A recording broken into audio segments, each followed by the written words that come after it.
मणिपुर की ये घटना दोस्तों मानवता को शर्मसार कर रही है। एक ऐसी बेटी जिसे दौड़ा दौड़ा कर जंगलों में, सड़कों पर, चौराहों पर दौड़ाया गया, 800,000 की भीड़ में दौड़ाया गया और उसके साथ उसके प्राइवेट पार्ट के साथ छेड़छाड़ की गई और सब देखते रहे। तमाशा हो रहा था ऐसा जो मैं कुछ कह नहीं पा रही हूँ। ऐसा कुछ हो गया जो हम सब ने कभी सोचा भी नहीं था। मणिपुर की बेटियों के साथ ऐसा हुआ। वो 3 औरतों के परिवार में क्या बीत रही होगी, उस लड़की पर क्या बीत रही होगी जिसके सामने उसे बचाने आ रहे थे उसके पिता, उसे मार दिया गया। उसका 19 साल का भाई, उसे मार दिया गया। और वो आर्मी ऑफिसर जिसकी पत्नी के साथ ये सब हो रहा था, वो बस देखते ही रह गए, कुछ कर भी नहीं पा रहे थे। कारगिल की लड़ाई में वो लड़के आए थे दुश्मनों से, पर वो कुछ नहीं कर पाए। ये देखकर, ये सुनकर हम सब की आंखों में आंसू आ रहे हैं कि भारत देश में ऐसा हो सकता है, ये हम सब ने कभी नहीं सोचा था। भारत में रहने वाले लोगों, देशवासियों के साथ जब ऐसा हो सकता है तो क्या कर रहे हैं मोदी जी? मोदी जी सत्ता को बचाने के लिए 2.5 महीना से चुप्पी साधी हुई है। पता नहीं क्यों मोदी जी चुप हैं। मैं आम नागरिक होने के नाते स्मृति ईरानी जी, आपको ये याद दिलाना चाहती हूँ कि आपने सत्ता में बैठने से पहले क्या वादा किया था, क्या कहा था आपने कि आप महिलाओं के साथ हैं, महिलाओं पर कोई जुल्म नहीं होने देंगे, हर तरह से महिलाएं सेफ रहेगी और आप हमेशा उसका साथ देंगे। आज क्यों मुंह में दही जमाए बैठी हैं आप? आज क्यों कुछ नहीं कह रही हैं आप? क्यों चुप बैठी हैं आप? इतनी बड़ी घटना होने के बाद भी आप चुप बैठी हैं, ये हम सबको समझ में नहीं आ रहा है। ये हम सबको बताना पड़ेगा आपको। मणिपुर की ये घटना सबके दिल को छल्ली कर रही है और जो राजनेता गद्दी पर बैठे हुए हुकूमत चला रहे हैं, वो अपने गद्दी से नीचे झांको। हम सब कीड़े मकोड़े नहीं हैं, हम इंसान हैं, आपकी तरह इंसान हैं। फर्क सिर्फ इतना है कि आप गद्दी पर बैठे हैं और हम नीचे हैं।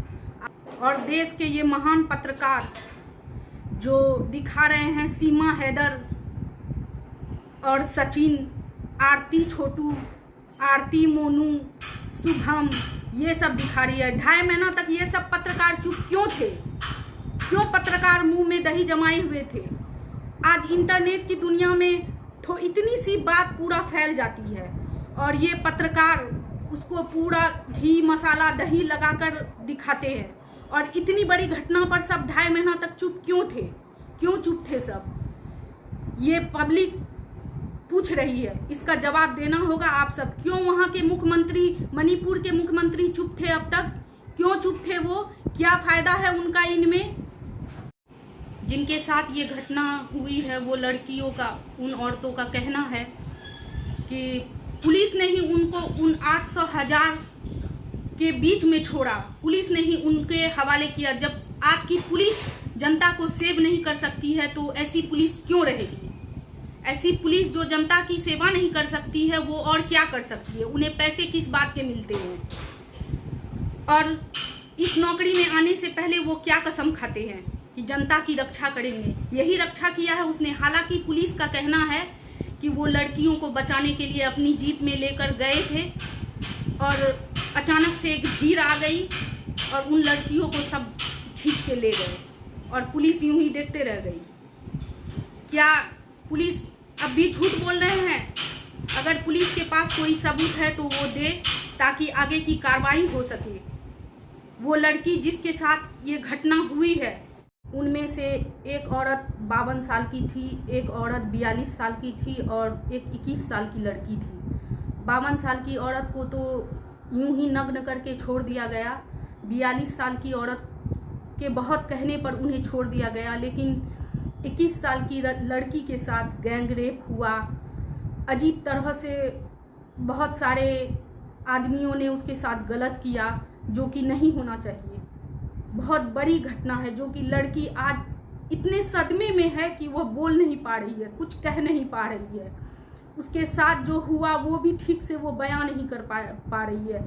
जिसके आंखों के सामने उसके भाई को, उसके बाप को मार दिया गया और उसके साथ इतनी हैवानियत दिखाई गई। एक कहावत है, कहत कबीर सुनो भाई साधो, ऐसा कलयुग आएगा, हंस चुभेगा दाना, कौवा हीरा मोती खाएगा। जिसने भी कहा है वह शायद ये कहना भूल गया कि ऐसा कलयुग आएगा, इंसान इंसान को नोच कर खाएगा। ऐसे इंसान के लिए फांसी की सजा भी बहुत छोटी है, फांसी की सजा बहुत छोटी है। उन सारे इंसान को, उन सारे आदमियों जिसने इस घटना को अंजाम दिया है, उसे बीच चौराहे पर खड़ा करके, नंगा करके, उनके भी प्राइवेट पार्ट को काट देना चाहिए और जिंदा जला देना चाहिए। उनके साथ यही होना चाहिए। अभी भी इस जमाने में जाति पाति लोग मानते हैं। जाति पाति हिंदू, मुस्लिम, सिख, ईसाई सब तो मिलजुल कर रहते हैं। ऐसे जमाने में भी ये सब माना जाता है। मैं हाथ जोड़ के द्रौपदी मुर्मू जी से नम्र निवेदन करती हूँ कि जिन लड़कियों के साथ ऐसा हुआ वो आपके ही समुदाय की थी, और आज आप इस ओहदे पर बैठी हैं कि उन सबको सजा दिलवाइए और अपने समुदाय के लोगों को इंसाफ दिलवाइए। ऐसा आपके समुदाय के लोगों के साथ हुआ है। आज आप अकेली औरत इतनी बड़े गद्दी पर बैठी हैं, इतना बड़ा नाम कमाया है, इतना बड़ा ओहदा कमाया है। आपसे हर एक महिलाएं की बहुत सारी उम्मीद जुड़ी है। हर महिलाएं आपसे उम्मीद कर रही है कि आप जरूर इंसाफ दिलाएंगे। हम लोगों को डर लगता है, हम आम इंसान हैं और आप बहुत बड़े ओहदे पर बैठी हैं। हम सबको आपसे उम्मीद है, आप हम सबको इंसाफ दिलाए। मणिपुर के उन औरतों को इंसाफ दिलाए, पूरे भारत देश को इंसाफ दिलाए। ये सिर्फ मणिपुर की घटना नहीं है, ये पूरे भारत देश की घटना है।